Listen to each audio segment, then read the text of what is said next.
sending to you live from Germany and Japan. The Book Boys are back with Lysander Spooner. Hello, everyone. I'm Hello. so excited. How are you, Nick? I'm doing very good. I'm really excited that we're actually we're getting back to this after a little while. It's been a while, huh? Yeah. Mm-hmm. How you been doing? I'm doing great because I'm excited that we're finally doing Lysander Spooner. So a little background. This text is I found this text through The Anarchist Handbook by Michael Malice, and then later found out that this is actually the text that flipped a lot of people to go full retard libertarian like myself. And so that was interesting to know, and I can see why. It's not the text that influenced me in that way, but I do love it, and even though it goes hard, well, you'll find out in the episode, but it goes hard at sometimes, but it's really hard at any point to say, well, he's wrong about this, right? Like, his argumentation is just it just sounds right, and no matter how long I think about it, I just can't really poke too many holes in it. So yeah, I was a bit of disclosure, this is the second time we're recording this, but so we've had a little bit of time to sit on it as well, but I was impressed at the very beginning reading this book about how the kind of argumentation develops. So, like, content aside, even though the content is really interesting and has actually really changed my perspective on a lot of things, it's really owing to the logic of his writing and the way that he kind of develops his ideas throughout this pretty short essay. So one thing is it's very condensed, and but it's also quite easy to understand. And you can read it in an hour probably. Yeah. It's really not that much time to quite, significantly change your perspective on the world. Yeah, you got to sit on it for a little bit. Yeah.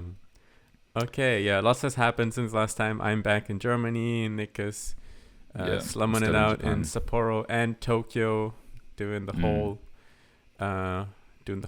in freelance cool things, many projects going on. All right, shall we get into it? Yeah, let's do it. So the text by Lysander Spooner is an essay within a book called No Treason, which was published in 1867, and it's, I guess, chapter number 6, which is called The Constitution of No Authority. And it's basically... I like how he saved himself there. Like, I'm going to write this essay about how the Constitution is completely void and doesn't apply to me. Also, I'm not treasonous. That's why I'm calling the book this. Yeah. It's like, this is not treason. Listen to me, guys. So a little bit about Lysander Spooner. He was born in 1808 in America, and he was known for he did a lot of different things. But all within this kind of thread of libertarianism / kind of freedom seeking. So he was an abolitionist and wrote quite a big, I think one of his biggest works was about the unconstitutionality of slavery. Well, that's the name of the book. He also had a bit of a streak in business. He founded a mail company which supposedly competed with the public system that was available at the time. Absolute baller. And obviously there doesn't seem to be a lot of information about the specifics of it, but it seems like he ruffled some feathers in Congress by doing so well, and it ended up getting kicked out, having his business picked apart. So he kind of began as a bit of a reformist, but then I think his views became a bit more radical, and in terms of his political ideology, I think one of the things that I found quite interesting about him was that, especially in the kind of context of politics today in America, he sort of seemed to not really lean too far in any direction per se. In terms of left and right, he kind of seemed to confuse. Maybe confuse is the wrong word, but there are different kind of interpretations or different kind of understandings of who he was in terms of his political views. And I think probably himself possessed kind of views that weren't strictly in one camp or the other. So, yeah, you know, he so was to into explain absolute this and property confuse rights, you at but the also... same time. Oh, go ahead. Sorry. Explain this and confuse you at the same time. He was neither left or right, but certainly not a moderate. Yeah. That's a really good way of putting it. Yeah. As we'll see when we get through the book. So there is a little a quote in the appendix that I want to read shortly, but just a little bit about the structure of the book. It's basically set into, I think it's, how many chapters? It's quite a few, quite 19, short chapters. Something like that. And they all basically tackle, one specific reason why the Constitution has no authority and the Constitution is void. And it goes from things like voting to the nature of contracts, the way that ballots are cast in elections and stuff like that. So he really kind of attacks it in many different ways. So yeah, I guess if you don't have anything else to add, I'll go into this quote. Mm-hmm. So this is from the appendix. And it goes as follows.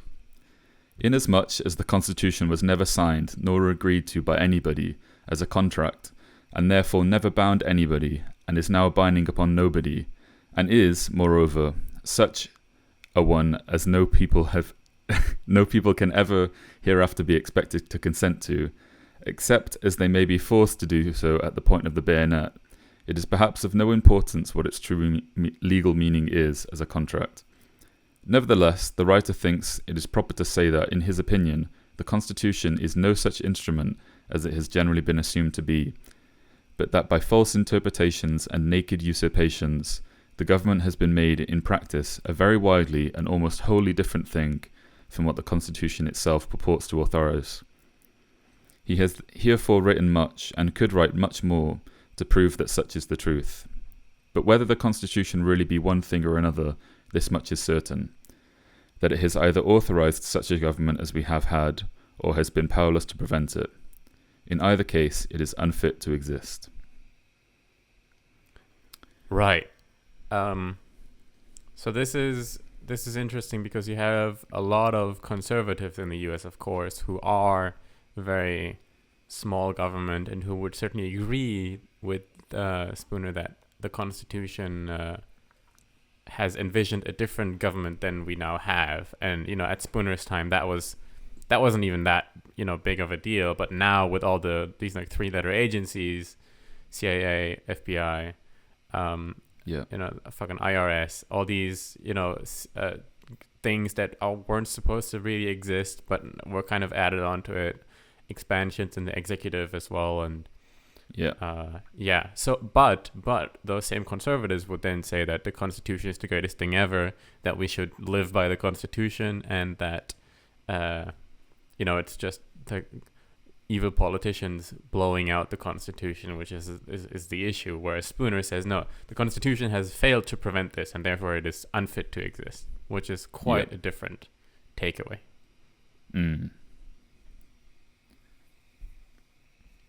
Okay.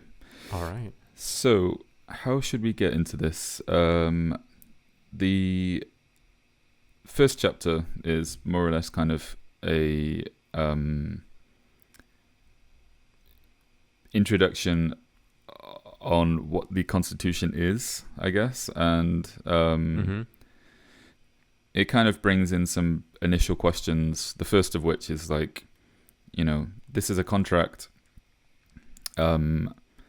which was formed by people who lived 80 years ago. at the time. Yeah. Let me read the first little paragraph and then... Yeah, go ahead. Okay. So it starts out with... The Constitution has no inherent authority or obligation. It has no authority or obligation at all, unless as a contract between man and man. And it does not so much as even purport to be a contract between persons now existing. It purports, at most, to be only a contract between persons living 80 years ago. And it can be supposed to have been a contract then only between persons who had already come to years of discretion, so as to be competent to make reasonable and obligatory contracts. Furthermore, we know historically that only a small portion even of the people then existing were consulted on this subject or asked or permitted to express either their consent or dissent in any formal manner. Those persons, if any, who did give their consent formally are all dead now. Most of them have been dead for 40, 60, or 70 years. And of course, today that would be many more years. So... what's the central thing he's saying here, Nick? So the central thing, I think, is that when we think of a contract, any kind of contract that any one of us have signed in our lives, whether it's like, signing a contract for a place that you're renting or a phone contract, it's always between two parties. It's you and it's someone else. And the same Spooner is framing the Constitution in the same way as a contract, which it is, and saying that insofar as it is a contract, can we really would you ever consider a contract like this valid if the people who originally agreed on this contract were no longer alive? And would it be something that would bind to their children and future generations and people that came to a certain area of land in the world? This is kind of the opening question, I think. So if you sign up to a new Wi-Fi company, and then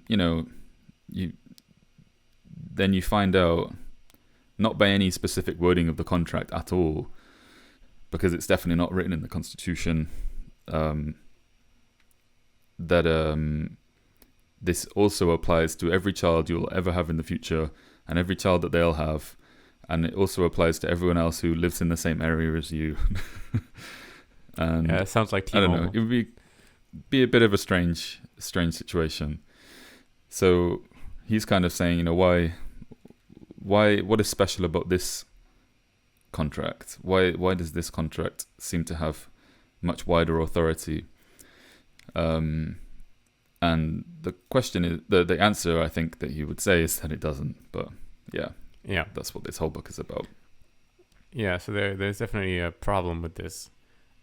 He uses the word posterity, so that, the generations coming after. I had to look that one up, but I know you didn't. It's all right. Yeah. So, can you read the second quote in number 1? Yeah. It is plain in the first place that this language as an agreement purports to be only what it is. Purports to be only what it at most really was, viz., a contract between the people then existing and, of necessity, binding as a contract only upon those then existing. In the second place, the language neither expresses nor implies that they had any intention or desire, nor that they imagined they had any right or power to bind their posterity to live under it. Right, so he's talking about the founding fathers specifically signing the Constitution, saying it wasn't their intention that this Constitution should be applicable for the rest of history of the United States, nor were the founding fathers so arrogant to think that they had any right or power to, bind people basically as slaves in infinity into the future. Yeah. So he gives a kind of he gives an excerpt from the actual Constitution, and I won't read it at all because it's a bit long. But the wording about posterity is, it's about forming a more perfect union and to secure the blessings of liberty to ourselves and our posterity, to ordain and establish this Constitution for the United States of America. So, it's a very different thing to say that you're securing the blessings of liberty to ourselves and our posterity. It's a very different thing to say that than it is to say that our posterity must, by some imagined authority, be also bound to the same thing that ourselves, that we, the founding fathers, have agreed to. Yes, and he kind of follows that up also by saying, if they had intended to bind their posterity to live under it, they should have said that their object was not to secure to them the blessing of liberty, but to make slaves of them, for if their posterity are bound to live under it, they are nothing less than the slaves of their foolish, tyrannical, and dead grandfathers.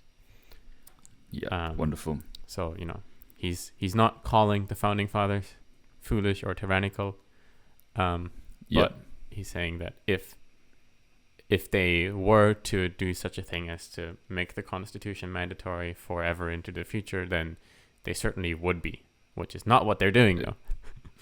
So conservatives, stop shaking in your seats. And I mean, it is what's interesting about it, because it's like,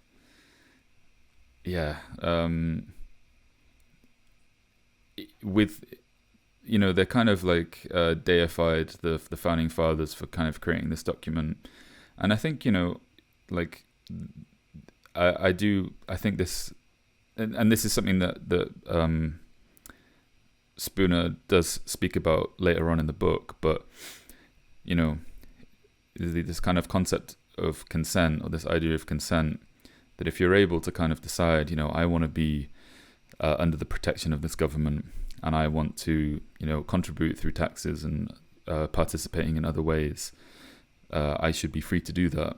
And that's kind of what the original intent of this document was, but it was never designed to be an obligatory thing that everyone born in this country in the future would have to necessarily be part of without any kind of say on their part. So I think this is a really good way of introducing this whole idea.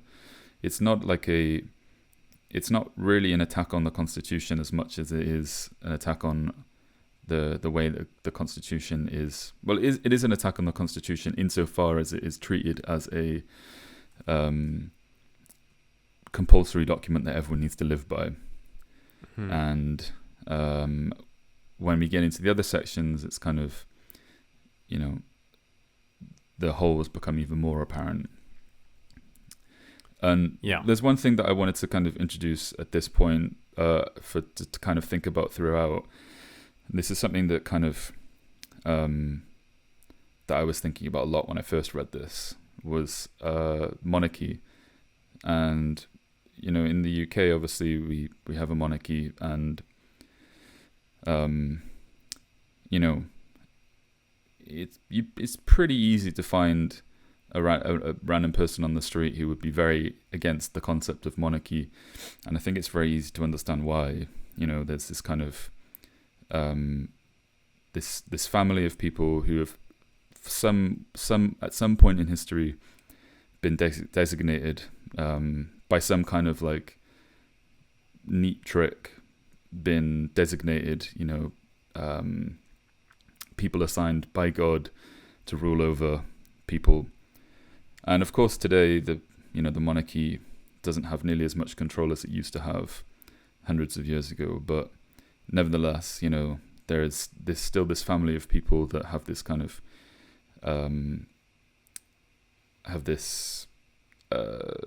they're kind of shielded from putting this like, what's the word, this high position. And so in the same way, like, there's not really the same criticism of government from people who would have the same criticism of monarchy, of it being this kind of like system which you're born into, this like hierarchy which you're born into, or this system which you're forced to live under, that you have no option but to participate in. You know, you have no option but to support the monarchy through the tax money that you pay, for example. And, you know, having this forced symbol of your country and your culture. And yeah, so I think there are definitely some connections between monarchy and government here. Yeah, I mean, it's like that old, I don't even know who made that quote, but, you know, authoritarianism or monarchy or whatever is the worst system ever, because you basically only have one choice. There's only the one guy in charge, and you can't choose, and so that system sucks. But now we have the best system that's ever been made. It's called democracy. Now you can pick between two guys that you have no influence who those guys are going to be. And they basically want the same thing on all the important issues. So yeah, it's I guess the ridiculousness when people in America initially revolted against the monarchy, to say that, why do I have to live under the system, pay taxes to these people that like by logic of natural rights and me just being born on this piece of land, like what is their authority over me, logically speaking? It just doesn't make any sense. You know, once you create the illusion that there is some sort of influence that the common man has over who is in charge, all of a sudden everyone's like, oh, we're free now. Like, no, you're not. Yeah. And I think we see this kind of, you know, once you pull apart the strings, the whole thing kind of unravels if you follow it to its logical conclusions. I think you're seeing this in the US right now with the whole no tax on tips thing that Trump initially brought up, and then Kamala Harris also copied from him, which, you know, if you really think that through, where a lot of people are like, yeah, why, if someone just wants to give me money for the good job I'm doing, why should the government have a say on how much I get? That's fucking weird. So we shouldn't have taxes on tips. But, you know, obviously if you take like one little pinky toe of a step further, you realize that, wait a minute. Yeah. What, income tax what is about the same literally thing? everything else? Yeah. So it's like, wait a minute. If I have a job and someone wants to give me money for something voluntarily I do for him, what? And that's kind of like tipping, isn't it? The same with consumption tax as well. Yeah. So, at the end of this section, at the end of this chapter, Spooner then says, so he then introduces these two ways. I'll read the quote actually. He says, "If then those who established the Constitution had no power to bind and did not attempt to bind their posterity, the question arises whether their posterity have bound themselves. If they have done so, they have done so only in one or both of these two ways, by voting and by paying taxes." So chapter 2 then goes into the topic of taxes, of voting, and he basically takes apart why you voting for someone to run for office doesn't actually mean that you consented to play by the rules of the Constitution. Yeah.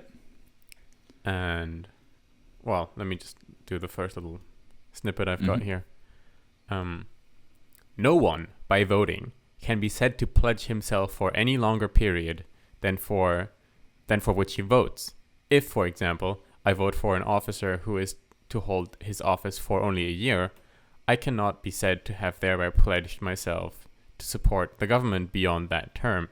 Therefore, on the ground of actual voting, it probably cannot be said that more than 1/9 or 1/8 of the whole population are usually under any pledge to support the Constitution. So this is, there's other arguments here which we're going to talk about, but just like the first one I thought is kind of interesting is that let's just ignore for now that, you know, not everyone votes, not everyone always had the right to vote and all that. But even then, if you just think about like the length of something, like any contract, you can't just, you know, when there is a term limit and you voted once, that doesn't mean that you always consent to the whole thing, right? For perpetuity into the future. So that's pretty obvious. So I mean, if you imagine it as the case of like hiring someone, or when you have an employment contract, there's always kind of there's always a limit, unless you're in like the House of Lords in the UK or something like that. But even then, you know, actually no, that's completely unjustified. But but if you're a tenured professor, you're not safe. yeah, exactly. And there are always terms which can make these contracts void, make these positions void, and but yeah, fundamentally, what he's saying here, which is pretty mind blowing, like to kind of think about. It's like, yeah, if I vote in one election, which is, you know, might have a 4-year period for whoever wins this election, that doesn't mean really anything in the future. Like, this system will not cease to exist just because I didn't vote for it after those 4 years.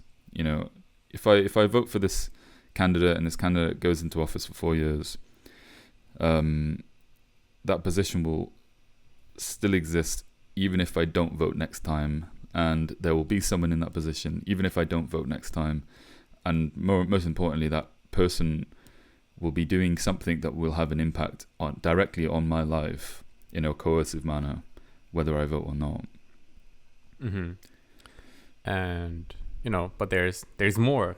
But wait, there's more, ladies and gentlemen. Could you read the second in number 2?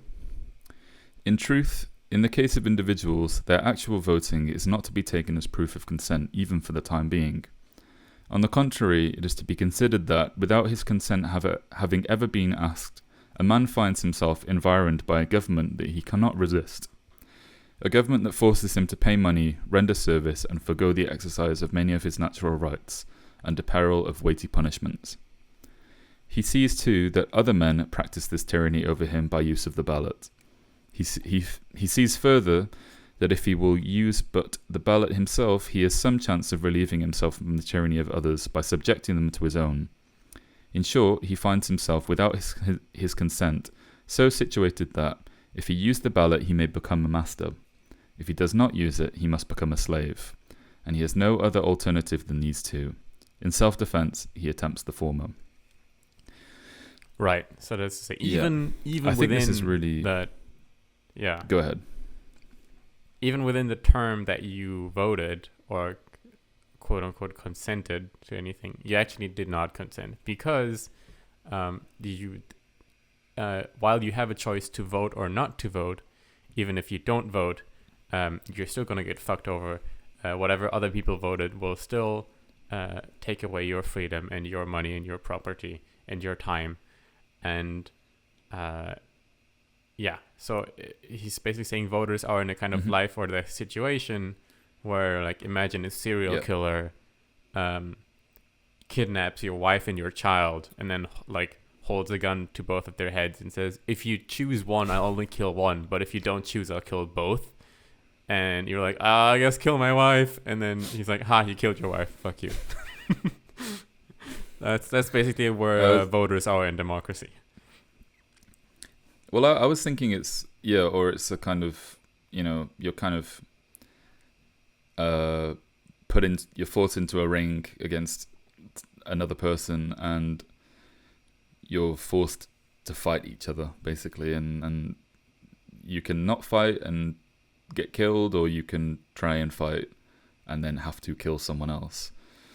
And I think this is kind of very relevant today as well, because I think in the past 10 years there's been so much more talk about politics becoming so much more polarized, and but I think Spooner would probably argue that this is not actually really the case, that it's always been like this life and death situation.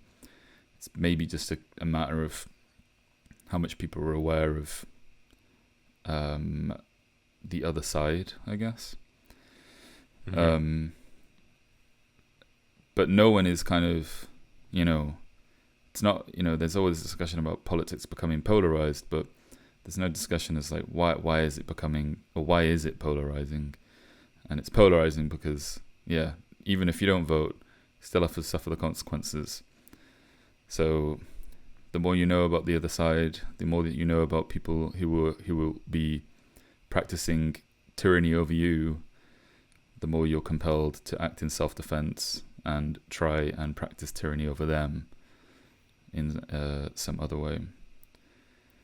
Yeah, it's like I think the fighter example is very good, because this is like fucking so many Hollywood movies have a scene like this where at some point the guy is like caught, and then he's like with other guys who are made to fight each other in some kind of scenario. Like something that came up right now is in my mind is Django Unchained, where they have the fight scene with the slaves. Yeah, and it's like these two poor slaves are forced to fight each other to the death, even though they obviously don't want to, but they know that they even if they reject to fight, the other guy will fight. So that's just basically, they're just gonna get fucked anyway.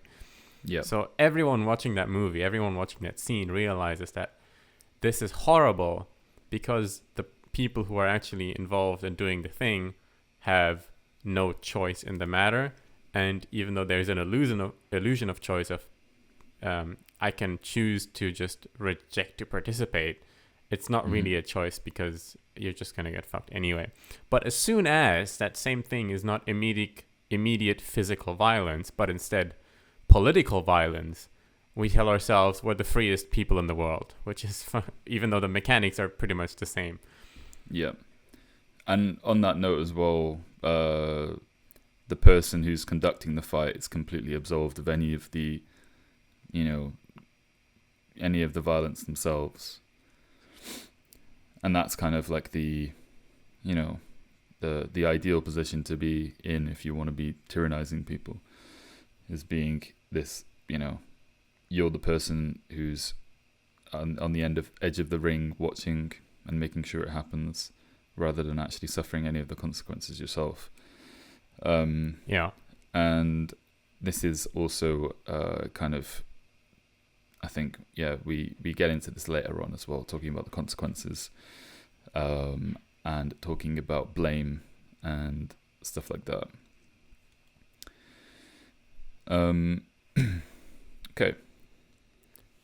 Okay.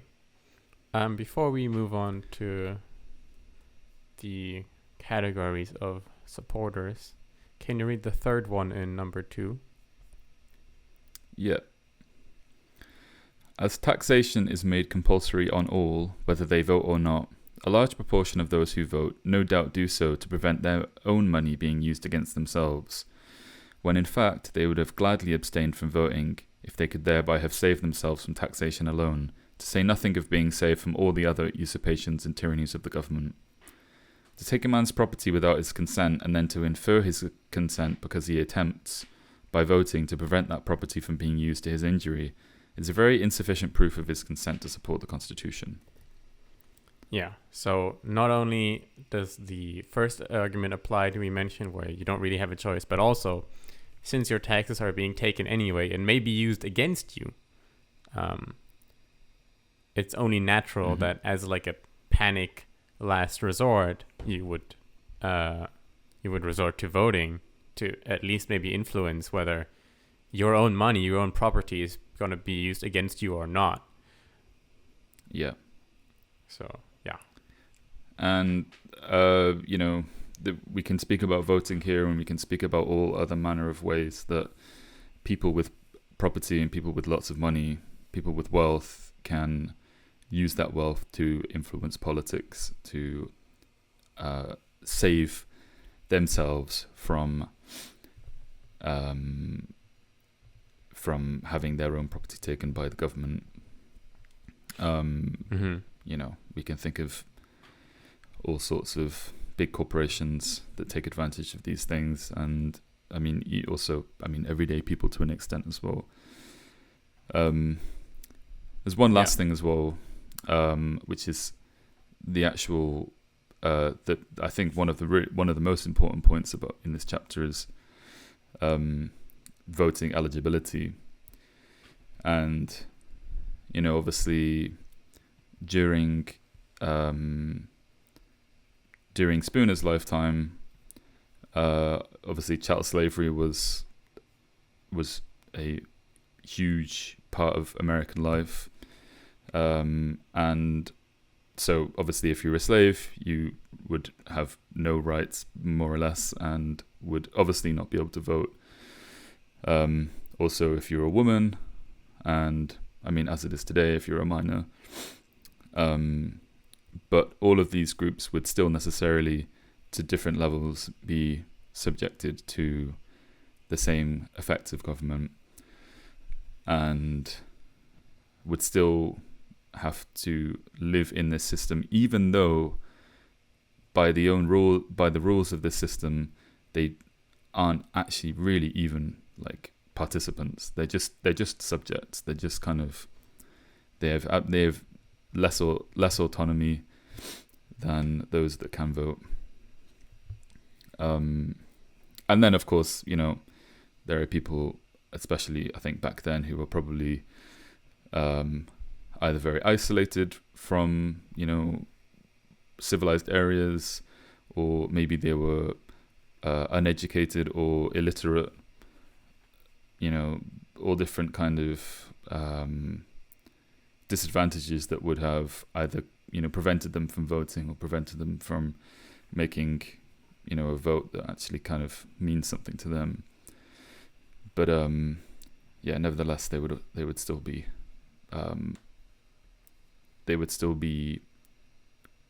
qualified. They would be qualified to be taxed and to have other things levied against them by the government. Yes, and there's, I guess, some this is the whole male-female debate, but a point you often hear is that the women got the vote, but they never got, at least in the United States, they never got the obligation of the draft. Right. But even then, having all these voting is a privilege, and as a reward for getting that privilege, you also have to take on responsibility. It's like, at the end of the day, if you gave people a free choice whether you could vote and then just not pay taxes and not have to draft, or you could choose to vote, but then you have to pay taxes and be under the draft. Every single person is not voting. No one's voting anymore. It's such like a semantic trick. It's actually insane to think about. Mm-hmm. And it's also, it kind of gives a new perspective on suffrage as well, because it's like, I've always kind of, like, up until reading this book, I've, it's always kind of made sense that, well, obviously it's like, women should be able to vote, right? But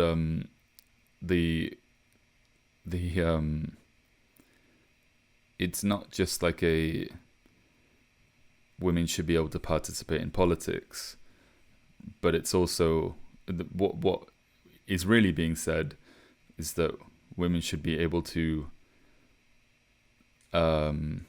fight against any of all of the tyrannies that are happening towards them, as is natural in a system like this.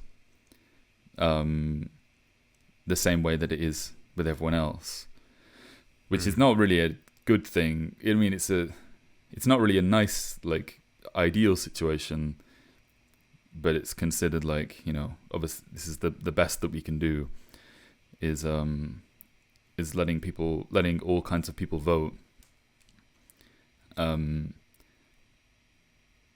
But it's not like necessarily a happy victory, because now it's like you're still in this shit situation where you have to kill or be killed. Now you just have the chance to actually, kill others or I think practice that of other people. I think a big issue I have with this is also that we're just not honest about the deception in public life. So if we, for example, had elections and the whole framing in media and in politics was, I know you would all just rather not have this and like keep your own money and not pay taxes, but this is the utilitarian point that some asshole will make at some point, is that if we don't have this, we're not going to have roads or whatever. So which is stupid, and we can get into that in a different podcast. But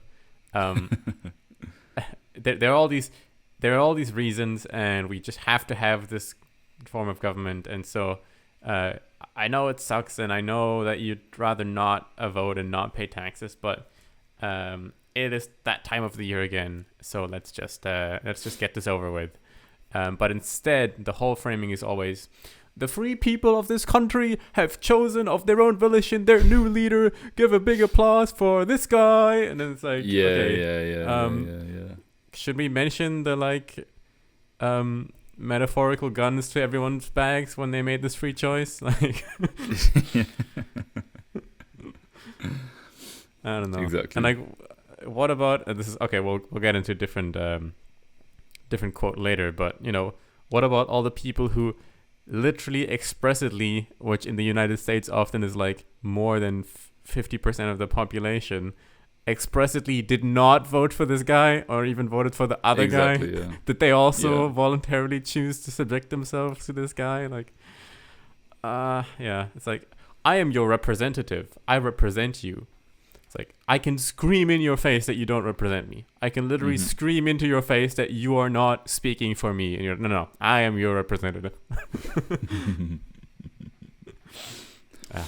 So I think, a big issue is just the language. The language is just so wrong. It's just wrong. And so if we at least could reflect the actual dynamics, the power dynamics in our system of voting and democracy, I think that would go a long way to maybe bettering the system at some point. And I do think in some ways... okay. I do think this is something I'll bring up later, but all governments around the world aren't equal, and one thing I think that separates, I was talking about this with a friend last night, but like governments in Scandinavia, for example, being far more transparent about how tax money is used, for example, than say Japan, which has pretty much no public information as far as I know about spending. So in terms of, it's really hard to get. I've been there. Yeah. And so if we're talking about kind of like practical solutions and steps that you could make to actually like increasing consciousness about what the situation actually is, transparency is definitely one way. And it's like everyone intrinsically knows what it really is. It's just that we have to pretend like it's not. Like everyone knows you don't have a choice where your money goes. Everyone knows that whether you vote or not doesn't really matter. Everyone knows this, but we just kind of have to pretend that it's all amazing. And it's actually quite analogous to how Slavoj Žižek describes like the kind of Soviet deception of everyone knows the system sucks, but you still have to be like, oh, this is the greatest country ever, correct? Yeah, yes. Me too, comrade. Like, exactly. Okay. Chapter 3 then, payment of taxes. Wait. I want you to read the last 1 and 2. Okay. The ostensible supporters of the Constitution, like the ostensible supporters of most other governments, are made up of 3 classes. 1. Knaves. a numerous and active class who see in the government an instrument which they can use for their own aggrandizement or wealth. Dupes, a large class, no doubt, each of whom, because he is allowed one voice out of millions in deciding what he may do with his own person and his own property, and because he is permitted to have the same voice in robbing, enslaving, and murdering others, that others have in robbing, enslaving, and murdering himself, is stupid enough to imagine that he is a, quote, free man, a, quote, sovereign, that is, quote, a free government, a government of equal rights, the best government on earth, and such like absurdities. 3. A class who have some appreciation of the evils of government, but either do not see how to get rid of them, or do not choose to so far sacrifice their private interests as to give themselves seriously and earnestly to the work of making a change. Yeah. Pretty We're brutal, introduced here to the common used phrase robbing, enslaving, and murdering, or robbers, enslavers, and murderers, which probably comes up about 5,000 times in this short book. Meaning the government. Yeah. Which, going back to the whole deception of language, is a much more accurate to put it. Yeah, so put write in the comments which of these 3 classes you are, and if you don't write anything, we're just gonna have to assume that you're dupes. So. That's all you wanted to say? You didn't have any analysis. You just wanted to read that to save the comment. No, I like this. I like this quote because it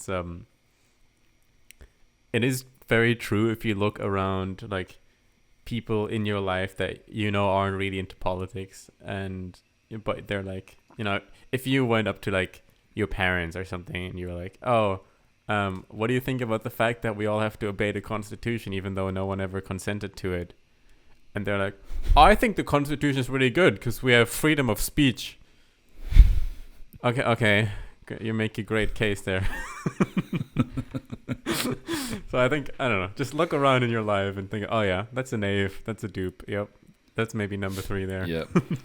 and to be honest, with most people, you scratch the surface with one issue that is more relevant to them, and you'll get the number 3 response, which is like, I don't know what to do about that. Yeah, it's like, if we didn't have the Constitution, the country will literally explode. So yeah, we should have the Constitution. Exactly. Pretty much most people's understanding of this. And okay, just going back to this whole freedom of speech thing for a second. This is because conservatives bring this up all the time, and it is true that Americans do have more freedom of speech than Europeans, especially right now, and that the First Amendment has done some work, and I guess like the consciousness of that kind of culture has done more for freedom of speech in America than in Europe. But obviously, even after the First Amendment, we still had the Adams administration, where John Adams literally banned any criticism of government in public. So it's not like this First Amendment for freedom of speech, it's like a gold like protection that freedom of speech in the United States was always protected because of the First Amendment. No, it literally was not. So right. I think a reason for why it is more so now than in the past is not because there is a sentence that says this and the legal system is just so impeccable, but because there is a culture around freedom of speech that is actively being kept up by people who are passionate about this. Yes. Yeah. It's not that this piece of paper has the legal power to actually protect freedom of speech, because it has not in history. Yeah. Yeah, no, I think that's a really good point. And I think in the same way as well, like there are constitutions, the UK has a constitution, but no one knows what the contents of it is. No one talks about it. And it is, I think, like you say, much more like a cultural thing.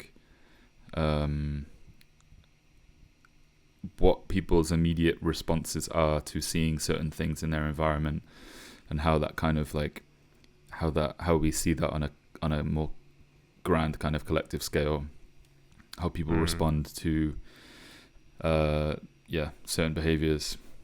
And you know, you could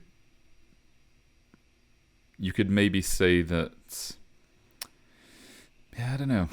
It might be something. Might also help that the country is much younger than the UK, and it was, there is. I think as well. It's like this. It's not just a culture of freedom of speech, but it's also a culture of the Constitution, if that makes sense. It's more like a culture that aligns with the Constitution. Yeah. And, in Germany, it's obviously the Constitution explicitly prohibits certain forms of speech that are related to the Nazi regime. And, Trump has the whole America First thing. And in Germany, there was a politician by this right-wing party who, at some speech, I think he ended the speech by saying, like, all for, like, this region, all for this, like, state, all for Germany. And then he literally, went down like a road of lawsuits against him. And I don't know how it ended actually, but the point is that by saying the German more or less equivalent of America First, he literally is going against the Constitution. So right. Which I can understand why that people don't like that, and I personally don't like that kind of speech. But the same people who would then defend the Constitution are also those who say, well, free speech means that you also allow the speech of your enemies, except when it actually happens, then we don't do that. Yeah. So yeah, because it's different when we're fighting a war against another country. Apparently, it's different when they're an enemy. It's also not bad to kill people if they're enemies. Yeah. So let's move on to chapter 3. Yes. And just for people listening now, chapter 2 and 3 I think are probably the kind of most kind of central parts of this book, and there are a lot of the chapters following they kind of rhyme or they kind of blend into each other in ways. So I think these two chapters are kind of probably the bigger discussion points, and from then on it will be kind of a bit more of a discussion of these different kind of peripheral things. Right. So we're talking about taxes in chapter 3. Yes. And why paying taxes is also not to be taken as people consenting to the Constitution and thereby the government. So to lead in with one sentence. Sorry. Oh yeah. I was just going to give a brief summary. Go ahead with that. Do that. The kind of, in my notes, what the kind of central core arguments in this chapter are that so payment of taxes is not evidence of consent to the Constitution, since taxes are collected without the consent of taxpayers. Taxes themselves are also not, as like a kind of a form of like wealth transfer, have no legal grounding because they're not paid towards a identifiable individual, and also there's no written guarantee of how these taxes will be used.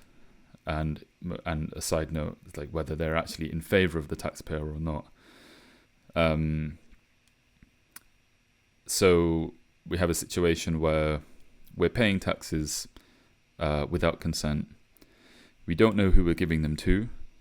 We don't know how they're being spent, and we can't ask for any guarantee of how they'll be spent.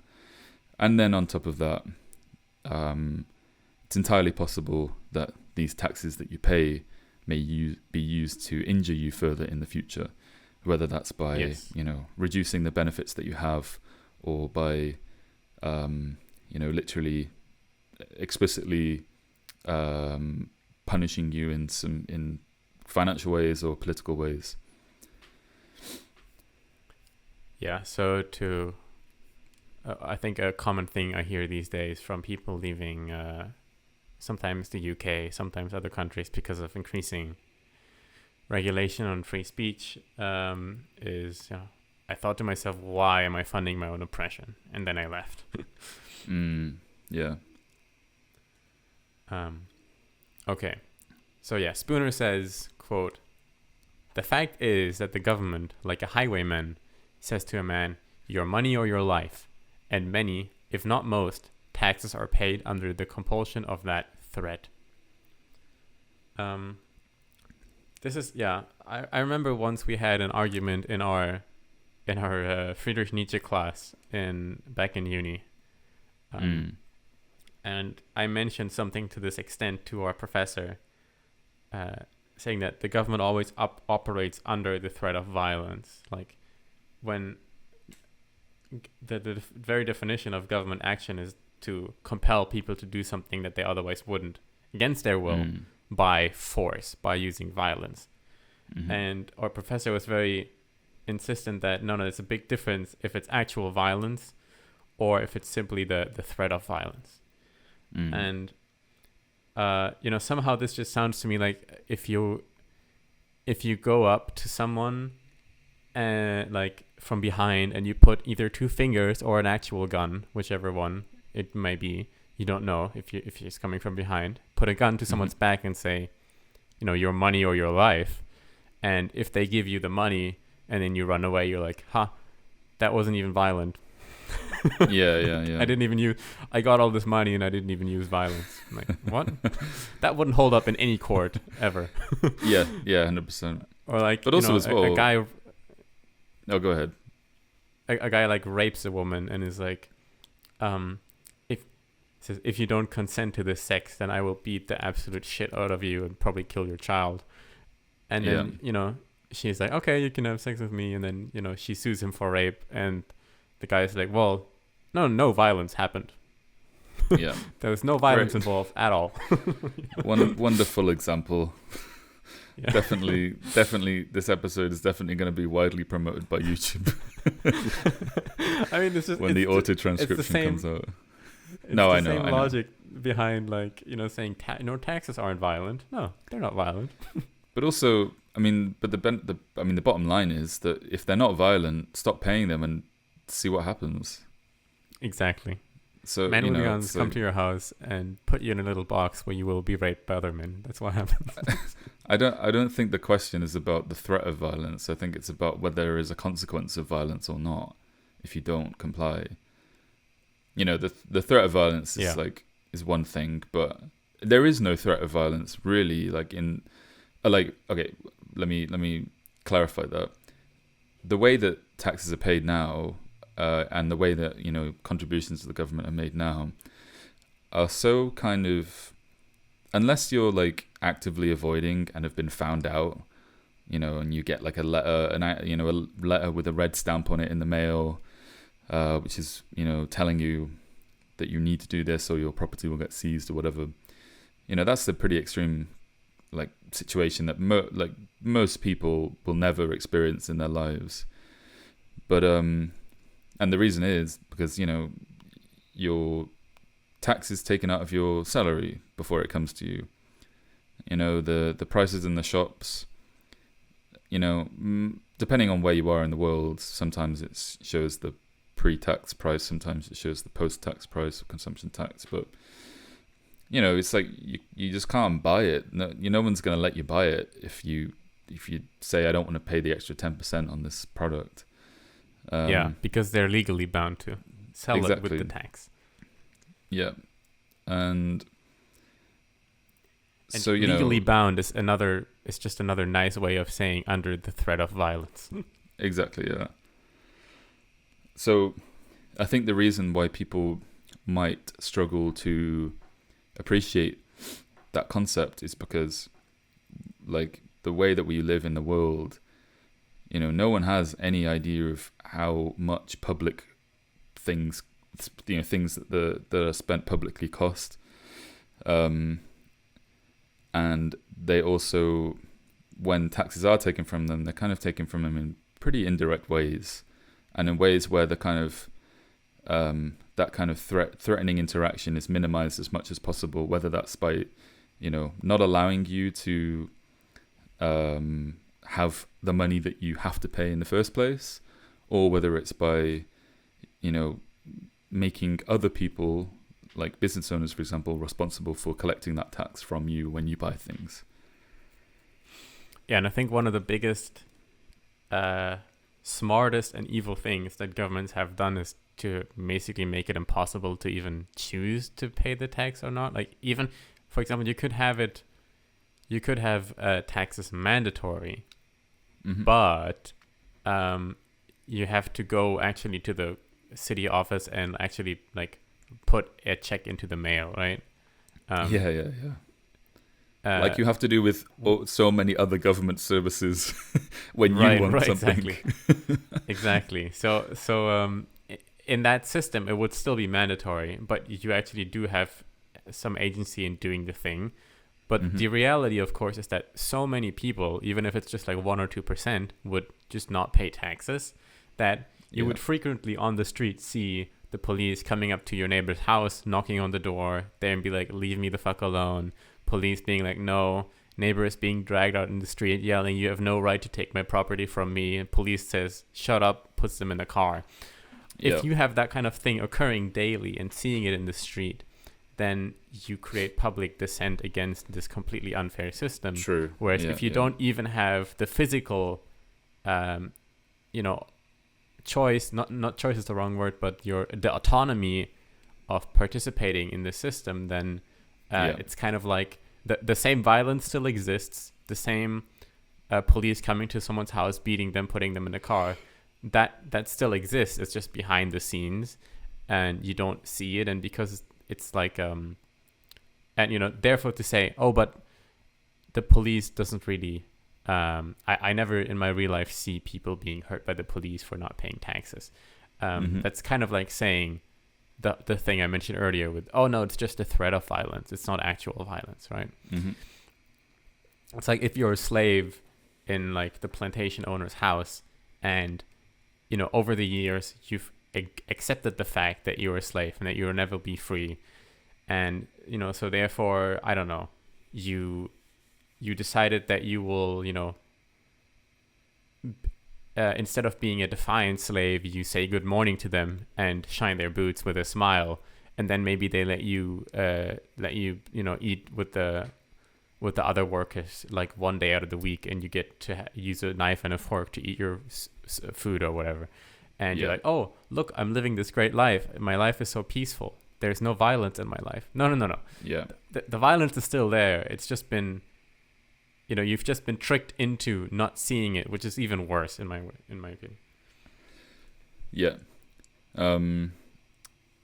It reminds me, this might be a bit of a tentative link, but the ending of Woman in the Dunes, where the protagonist, who's been stuck down this sand hole for the whole of this story and in this really, surreal, terrifying situation, finds it impossible to get out of this sand pit and is stuck in this very claustrophobic community, kind of becomes like pacified at the end because he's kind of like attached himself to the idea of escape and the possibility of escape, and developing these like systems to try and escape, but they actually will never work. And obviously we're talking about escape in this book, but in Woman in the Dunes, but it's the same kind of like situation maybe, where you're kind of like, you're still very much not free, but you think maybe you've kind of, pulled one of your legs out of the dirt for a moment, but it's all kind of just an illusion. Yes, indeed. Good callback. I think we didn't discuss that book when we did it on the pod at the time like that, but now that you say it, it's kind of similar to what we've got going on here. So in this chapter, there's this allusion to the highwayman, the highwayman, who says, it's your money or your life. And I think the analogy is really, really great for like a beginning analogy, but he also kind of complicates it further, which and it's just really, really smart and clever the way that he writes. I was going to get to that. Okay. Could you finish your sentence? Could you then do 2 and 3 in number 3? I'll save my point because I see that you I think we'll be getting to that anyway. Yeah. So I will read these 2 next quotes. The government does not indeed waylay a man in a lonely place, spring upon him from the road, and holding a pistol to his head, proceed to rifle his pockets. But the robbery is nonetheless a robbery on that account, and is far more dastardly and shameful. And yeah, this is the point that I wanted to bring up too. The highwayman takes solely upon himself the responsibility, danger, and crime of its own act. He does not pretend that he has any rightful claim to your money, or that he intends to use it for your own benefit. He does not pretend to be anything but a robber. He has not acquired impudence enough to profess to be merely a, quote, protector, and that he takes men's money against their will merely to enable him to, quote, protect those infatuated travellers who feel particularly able to protect themselves, or who do not appreciate his peculiar system of protection. He is too sensible a man to make such professions as these. Furthermore, having taken your money, he leaves you, as you wish him to do. He does not persist in following you on the road, against your will, assuming to be your rightful, quote, sovereign, on account of the, quote, protection he affords you. He does not keep protecting you by commanding you to bow down and serve him, by requiring you to do this and forbidding you to do that, by robbing you of more money as often as he finds it for his interest or pleasure to do so, and by branding you as a rebel, a traitor, and an enemy to your country, and shooting you down without mercy if you dispute his authority or resist his demands. He is too much of a gentleman to be guilty of such impostures and insults and villainies as these. In short, he does not, in addition to robbing you, attempt to make you either his dupe or his slave. This is great. This is so great. So there's one thing that I wanted to kind of bring up firstly with this is, I've had, I think we've spoken about this before when privately when we've talked about this subject, and I think it was probably before it must have been before I read this, definitely. My argument in favor of, maybe not in favor of taxation, but in some kind of defense, was that it's not, taxation isn't theft because you get something from it, right? This was kind of this is the argument that I made at the time. But I think what this quote kind of demonstrates is that you can kind of have both. You can be robbed and get something. And if anyone, what I've come to realize is, like, if anyone really believes this and they say this to you, it's not theft if you're getting something from it. Then you could, steal their phone and give them a couple of, chocolate bars in return and say, okay, this was a fair transaction. This was a reasonable transaction. There's nothing insidious or criminal about this because you've got something out of this, right? Yeah.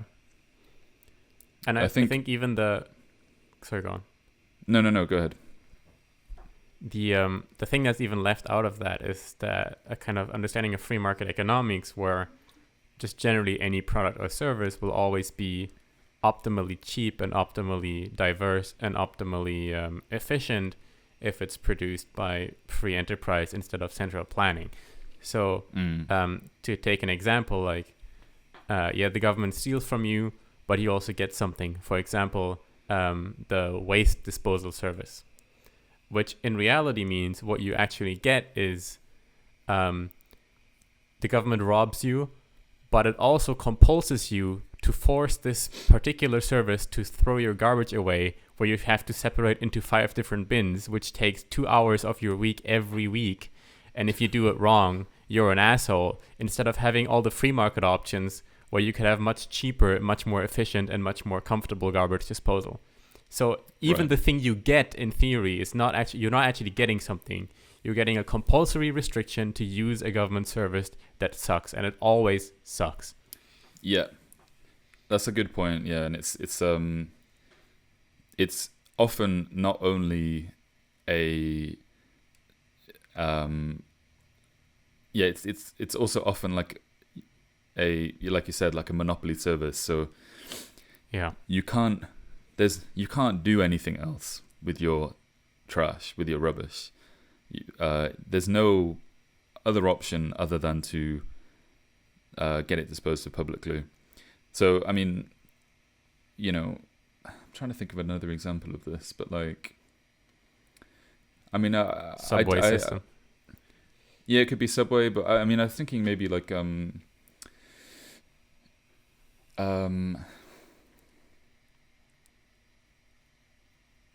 mean, it could be really with anything, to be honest. Like, would you? Well, so recently, one thing I had come into Germany from Japan. So in Japan, I paid government health insurance, which is 70% coverage and 30% you pay yourself. And I paid about, let's say this in dollars, so everyone has an understanding. I paid probably about $30 a month for that. Then I came to Germany, and in the first, health insurance is compulsory, but it's also I also needed it anyway for even to enroll into school and everything. So there's literally no way of getting around it. So in the first month in Germany, my health insurance was went up from $30 in Japan to about $280 a month in Germany.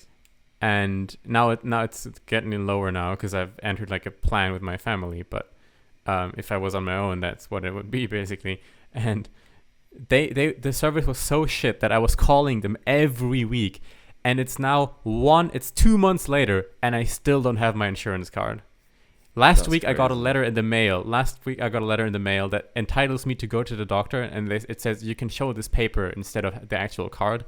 I still don't have the card. So I've been paying insane amount of money for 2 months of health insurance. I still don't have the insurance, and there's like nothing I can do. And this we then call free healthcare, the privilege of free healthcare. Jesus fucking Christ. Oh god, that's horrible, man. So yeah, the government takes from you, but you also get something. Mm-hmm. Yeah. God. I think there's also kind of probably a so I tend not to kind of like give too much, even though obviously that's when I think about like what the purist like argument here, I think like I tend to, firstly, I'm not an economist, but I tend to kind of try and avoid the free market is a better option as is demonstrated here and here, blah blah blah blah blah, but try and focus more on the kind of like moral aspect of it, which I think is the most compelling fair part of it. And I think, for example, like one example could be like, the BBC, the British Broadcast Corporation, is a public company, and they've been responsible for some really, really, really brilliant like documentary work, and their general standards. Although I do think they are much more contested nowadays, now with YouTube and more kind of independent and more private competition, are maybe struggling in some ways, but they have been for a long time kind of the standard in broadcasting in the UK, and so maybe you could say from that, okay, you need this public obligatory tax-funded system in order to get this good quality. But, even if that were the case, I think the kind of bigger question is like, is it moral that like, you could, if you take enough tax money, you could build like a ladder that goes to the moon or something, right? Like you could do fucking anything that you wanted, right? You could, if you look at a lot of cities around the world, like Paris, for example, the way that Paris was constructed, it's like beautiful, the city planning. And I think it was actually constructed more because of the monarchy, but we're talking about illegitimate systems of rule. We can talk about whatever, but the question is like, is that like, it's beautiful and it's great and it looks amazing, whatever, but is it like moral that it exists? There's like those who walk away Versailles. from MLS problem. It's like we have this amazing society, but it depends on the suffering of one small child, or there are always consequences to having things, right? And the insidious thing is with, for example, the BBC is like, sure, you might have this amazing standard of broadcasting, but at what cost? And would everyone be really like, would everyone be so happy with it if they knew exactly how much it costed? And if they knew how much, like, we have like Netflix, for example, right? You have your Netflix subscription and you pay however many dollars or yen or whatever it is every month. But if you're not happy with it, you know how much you're spending on it. And you're like, okay, this is a bit expensive now for what I'm getting, so I don't think I want to have this anymore. But if it's like the BBC, you're like, I have fucking no idea how much of my money is going towards this thing. In terms of a monthly subscription to this service, like how, I don't know. I don't know how much money I'm paying towards this thing. Like, not just in terms of your TV license, but in terms of how the company is funded more broadly. So, is it moral that we have these things that exist? Firstly, we have no choice whether they exist or not. And secondly, we have no idea how much we actually are having to pay for these things. And we're not afforded the benefit of really, or like the perspective of knowing, of like valuing them ourselves. It's like we have no opportunity to gauge the value of this thing. We just have to pay for it. And I think that's like, an important thing to think about. It's a very good point, and it goes back to the deception in the language that we use. So I think the point where we're at in our societies is that, with the BBC, like say there's some documentary about like seagulls and how they eat plastic or something, right? Yeah. And you would ask most people, is it better to have this documentary than to not have it? And most people would probably say yes. And then so is it okay to force people to spend labor time, even against their will if they don't want to contribute, to make this documentary? And most people apparently think yes.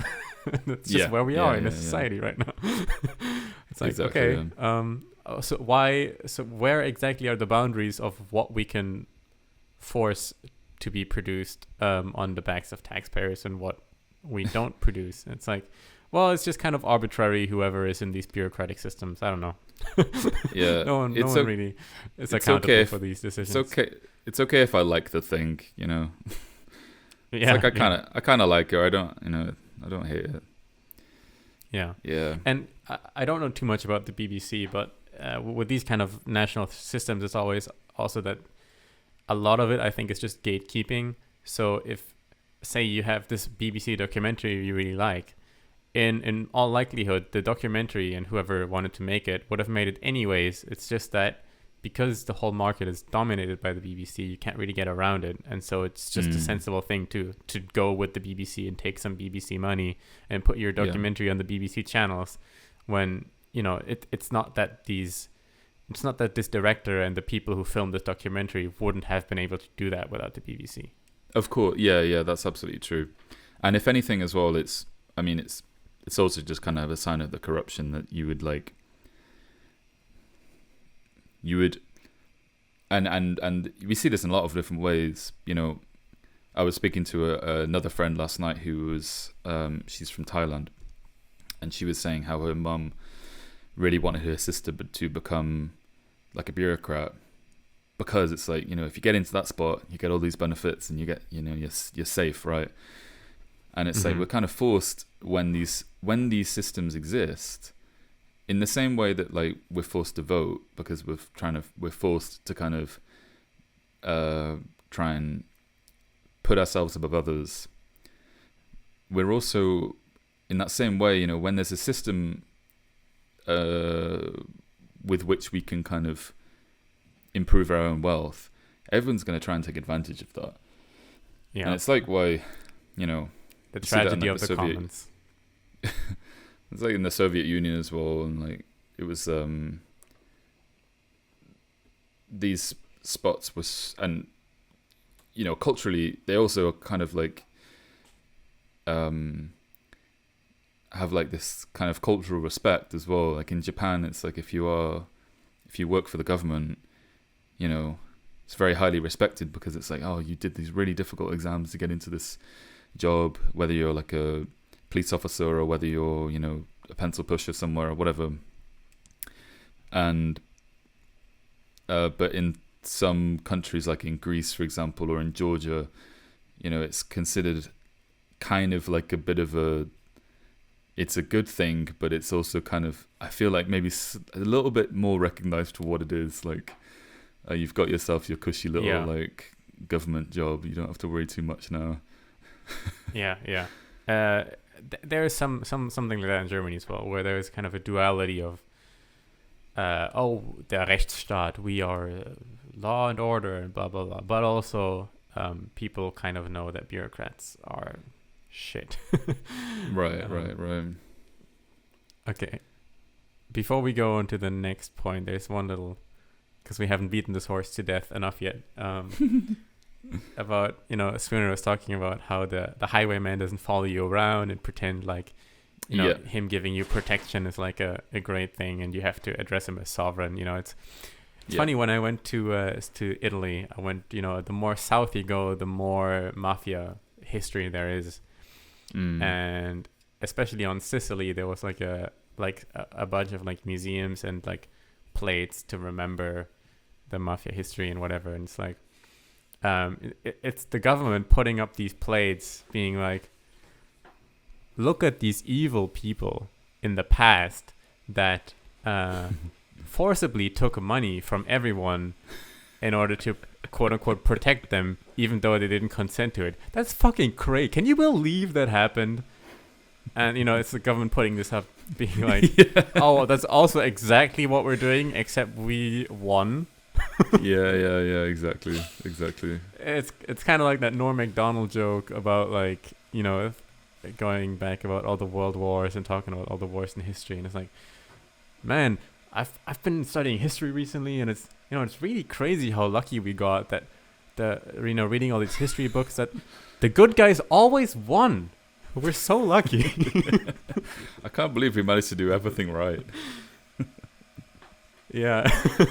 that is hilarious. Yeah. So. Okay. I've got another quote for you to read if you're ready. Number 3. So it would be 3.4, right? Yeah. So, okay. All political power, as it is called, rests practically upon this matter of money. Any number of scoundrels having money enough to start with can establish themselves as a, quote, government, because with money they can hire soldiers, and with soldiers extort more money, and also compel general obedience to their will. It is with government, as Caesar said it was in war, that money and soldiers mutually supported each other, that with money they could hire soldiers. With money he could hire soldiers, and with soldiers extort money. So these villains, who call themselves governments, well understand that their power rests primarily upon money, With money they can hire soldiers, and with soldiers extort money.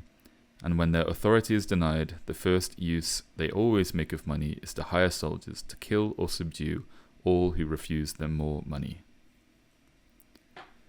Beautiful. Boom. Boom. Right. So this opens kind of another little jar of nastiness, which is, how do governments come into existence, and kind of this power dynamic between rich capitalists and the government, who is really in charge.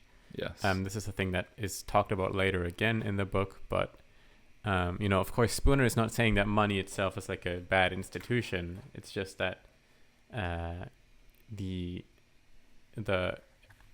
everything that is basically not a free market transaction, everything that's not a voluntary transaction, everything that is goes into the sphere of government, that money actually makes things much, much worse. I didn't summarize that well. Well, I think no. I think you're fine. I think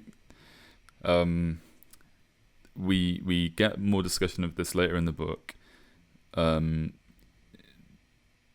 I think this is also a really interesting point. With especially like when you're speaking to people who are not quite convinced of these ideas, which is that if you don't have if you lack the government to protect from the tyranny of others, then you'll just be tyrannized with no kind of overarching authority to save you. So this could be, financially, you have these huge corporations that, Amazon controls every aspect of your life. But what I think Spooner is saying here, which is maybe more important, is that actually it's wealth that supports the government's oppression of you. And it's because this tool of government exists that this oppression can continue.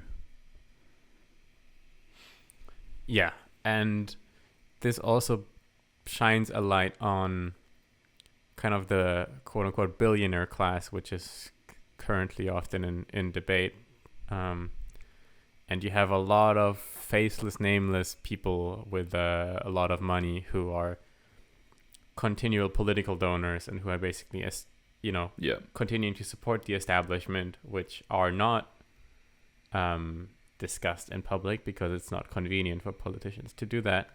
But one example is, for example, Elon Musk is someone who has often used his wealth to oppose government or the current political direction, so to speak. And it's obviously hard to imagine like an individual guy, like crazy libertarian man with a shotgun in Florida, not letting the IRS onto his property. We all laugh at that guy, but when you think about someone like Elon Musk, it's not impossible to imagine him actually creating something that could rival the U.S. government at some point and maybe split. Like, let's say there's one state that's really mismanaged and it's really going downhill, and he somehow manages to arrange a deal to buy the state, and then we actually have the government splitting up, right? So that's because money is the source of government power. It's also these kind of billionaires who are the biggest threat to government and who can actually make a change.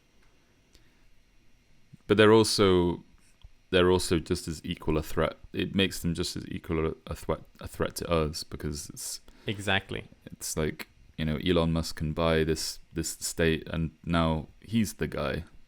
But actually it would really more be the case that we would probably never know that it was him, or it would be so kind of like diffused that he wouldn't be like the state dictator. He would just be some guy who has some hand in it, a big hand that we don't really know about. Yeah. Yeah. If we're just talking about land, I mean, it's, BlackRock, Vanguard, all that kind of stuff. Exactly. But I think this is also a really good point as well, because it allows us to talk about like anarchy more generally, and because really, we have this like idea of like government, and like we think we know what it is, but it is chaos. It's all it is. We do currently live under anarchy in some way, because, and what I mean is like these government systems aren't absolute, right? Mm-hmm. So, we see this most on like the global scale, where we have separate countries interacting with each other. And, whilst there are kind of some, like the United Nations, for example, some kind of, broader international governing entities, even then, there's not a huge amount that a country can really do if, when it comes to, for example, like, the Ukraine-Russia war, like, we still kind of like, I'm putting this really badly, but no, it's like if you imagine the U.S. and Russia, or the U.S. and Canada as two people, they are in an anarchist relationship towards each right. other. Yes, yeah. That's my point for sure. So like, and it's the same with with this like quote unquote government. It's not like a solid thing. It's actually subject to all kind of anarchist interactions, which can be good and bad. It can. Yeah. There are actually no rules. Basically, that's kind of what I'm trying to say. There are no like guardrails programmed into life on Earth that are yes, absolute. Yes. Exactly.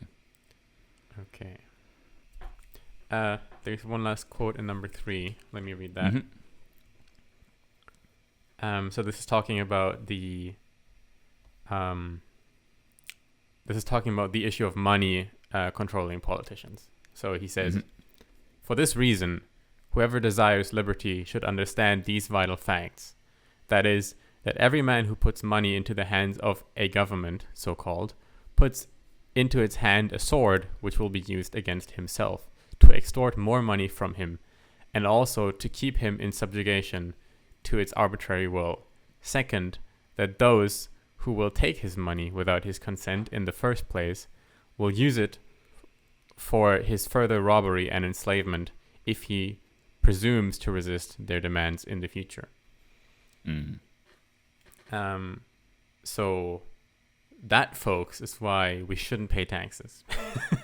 Yes. Like, if you think of,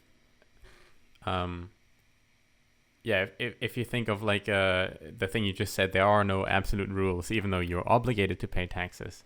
Technically, again, income tax, you don't really have a choice, and consumption tax, you don't really have a choice. But if there's any chance at all that you can commit tax fraud, Lysander Spooner, and not me for legal reasons, is saying that you shouldn't, that you should commit tax fraud if you can, if you want to be moral. Yeah. That's what he says here. That's what he says in the book. Yeah, that's not what I'm saying. But yes, you could imagine me saying that if we were free in men. Minecraft.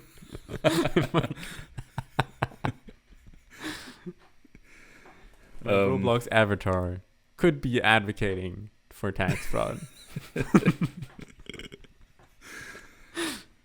Okay. I think we should move on then.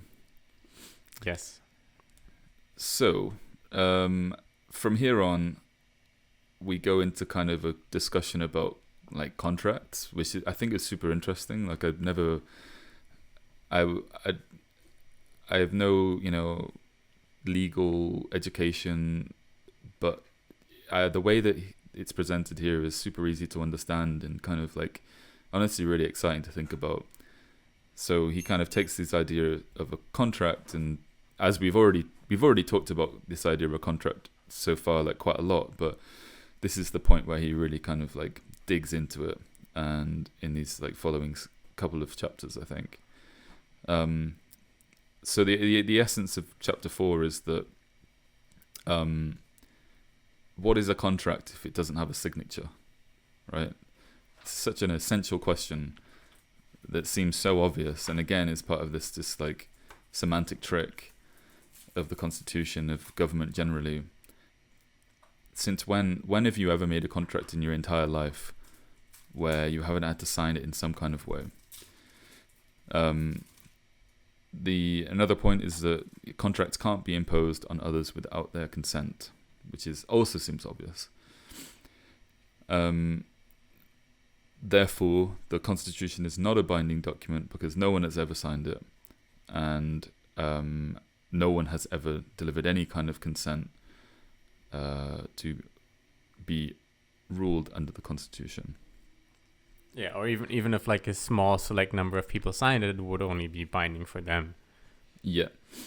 And this links back to the first chapter where it's saying, the founding fathers signed this contract, but they're all dead now. So why do we have to live under it? Why do we have no choice? Yeah.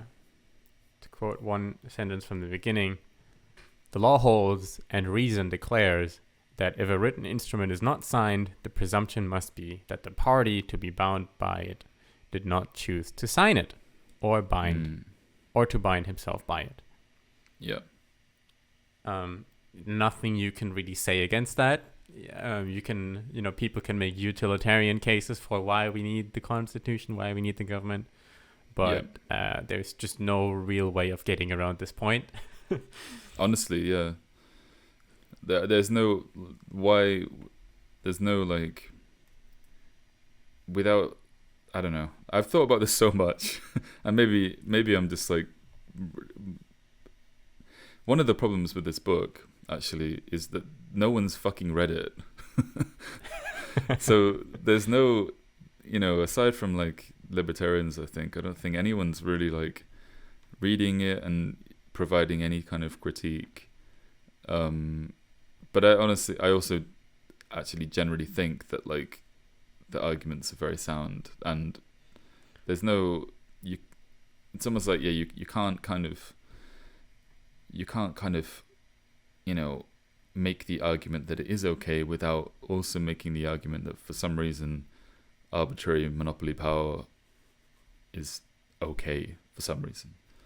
Yeah, it's funny because probably people who haven't read it looked up this guy would be like, oh, it's that thing that only libertarians read. Like, why would I read something that only this group is interested in their own thing? And it's like, no, the point is actually the opposite, is that anyone who reads this book becomes a libertarian.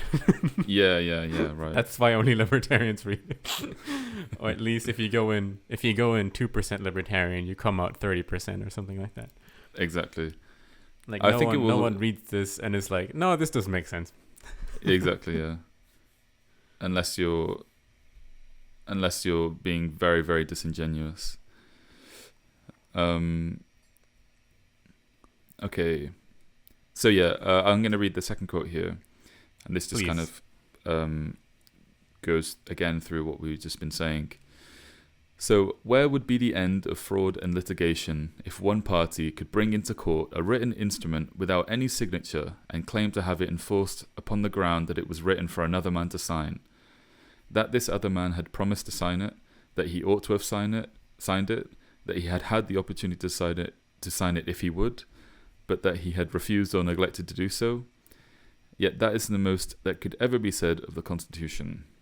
So all of these things we just said, it was written for someone to sign, they promised to sign it, he ought to have signed it, had the opportunity to sign it if he would, or that he refused or neglected to sign it, but that he refused or neglected to sign it. There's literally no instance in the whole world where anyone would be like, yeah, okay, that's fair enough. If you woke up if you woke up and you were like, oh, like you got this letter in the mail which says that you have a Netflix subscription now, and you're like, what? I never signed this. But now you have a Netflix subscription for the rest of your life, and also your children do, and everyone that you know. Yeah. If you just woke up in a situation where that happened, everyone would lose their minds. Mm-hmm. So, Yeah, except if it's government TV, then that's how that works. Exactly. Let me read this last quote then. Yeah. The very judges who profess to derive all their authority from the Constitution from an instrument that nobody signed would spurn any other instrument not signed that should be brought before them for adjudication. Exactly. Oh. So if you bring a contract that's not signed into a court of law, and you're like, this guy owes me $50 according to this contract that he didn't sign, but he really should have or would have or he ought to, the judge is like, no, he didn't sign it. Fuck off. But the very reason why that judge is able to sit in that position and is able to judge over your case is because of a contract that was in the same manner not signed.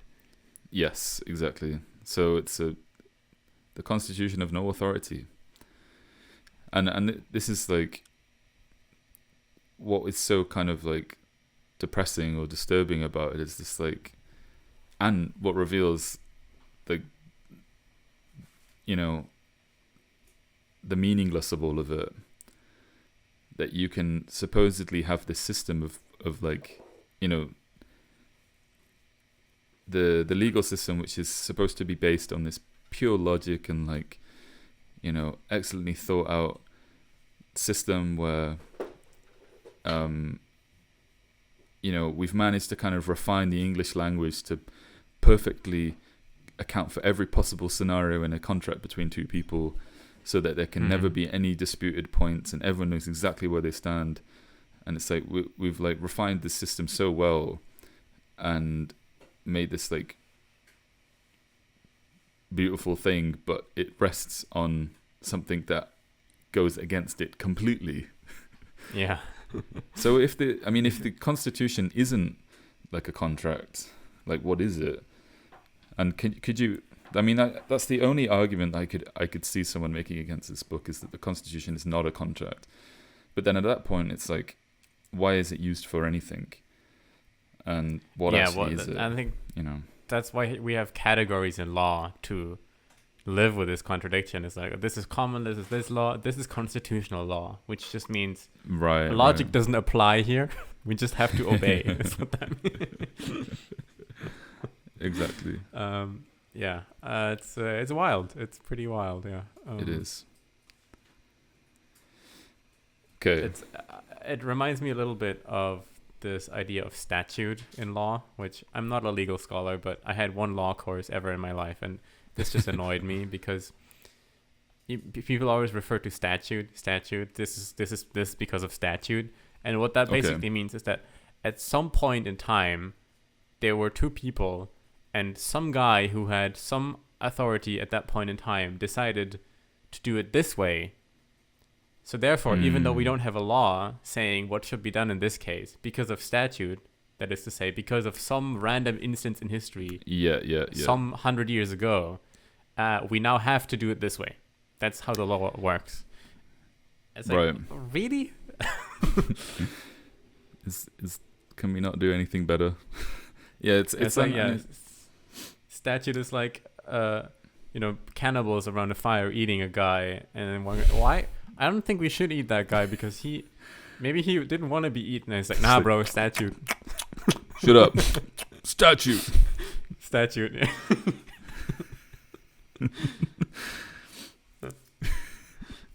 I don't know. Yeah, for sure. I mean, also, we'll get off this legal point now, but also kind of just like what is considered culturally acceptable, that kind of like that being used as a justification in court, like this is what is considered reasonable by a sound mind. That kind of like those kinds of expressions you get sometimes in legal texts, and it's like, I don't know what a sound mind looks like. I don't think I've ever come across one before. I don't know what the normal person is, Yeah. It's I don't know. The whole courts are so theatrical, anyways. Yeah. It's like we are gonna, as you said, like we have perfectly defined all these scenarios in the English language, so we figure out what in an instance is just and what is correct and what should be done about it. So now you have to stand up on this bench when the guy in the funny robe tells you to, and if you don't call him Your Honor, you're in big trouble. Very good point. Anyways, I was thinking maybe we could make a little cut here in the episode and do the second half in a second episode. Sure. Yeah, that's a good idea. So we'll finish on this point, and we have a lot more to talk about, but I think it will be a very interesting discussion. Yes. Stay tuned for the next one, Book Babes. Yeah, thank you for listening. Please digest everything that happened today and let it simmer. Let it simmer in your mind palace for a couple of days. Bye, everyone. Bye.